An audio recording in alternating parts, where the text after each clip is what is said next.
What up, Entertainment here. Here's my review for the new horror film titled In the Earth. Now, In the Earth is directed by Ben Wheatley, who recently directed that not-so-good Netflix film, Rebecca. He has also directed some pretty decent movies, like he's directed films such as Kill List, Free Fire. He is directing the upcoming sequel to The Meg, so he has that coming. And so this is like a new film that he just did.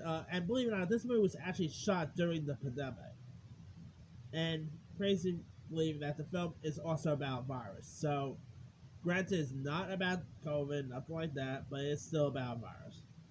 And it's where like the world searches for a cure for this virus, and you got a scientist and a park scout who venture deep into the who ends up venturing deep into this forest for a routine equipment run. And through the night, the journey also becomes a terrifying voyage through the heart of darkness, and the forest around them starts to come alive. And there's also a creepy guy there who's pretty much terrorizing them as well. Uh,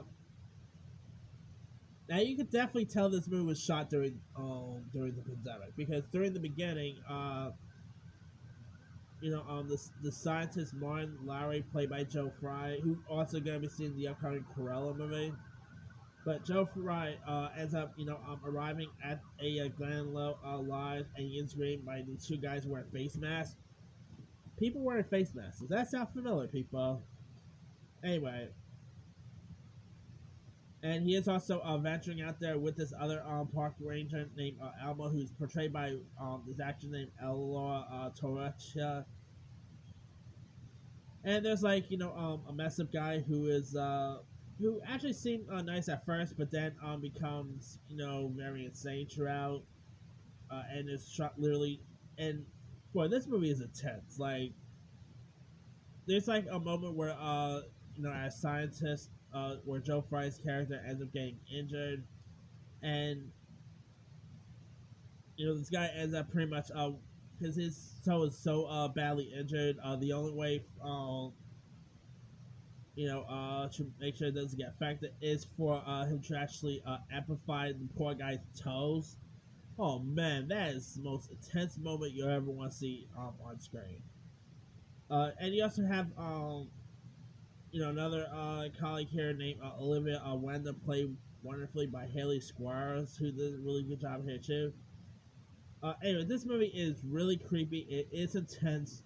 It's very terrifying at times. Joe Fry, I thought, did a really decent job. Like, I have seen him pop up in here and there. I believe he was in Game of Thrones, if I'm not mistaken. But I thought he was really solid here. Uh, it definitely, does run off the rails into some interesting moments towards the end. It's a very sinister horror film. I think it's like one of the first horror films I was actually able to watch in theaters this year. Pretty cool right there. I do love me a good horror film, and this, it felt more like a psychological film than just a straight up horror and all. But it's definitely a really cool one. Cool cinematography. I will warn you. You could if you're not great with light and you get epilepsy and stuff like that. A little warning: there is actually a before the movie begins, they do warn you that this movie could cause epilepsies and stuff like that. So just be a little warning there. But that aside, it's definitely a really sinister based horror film.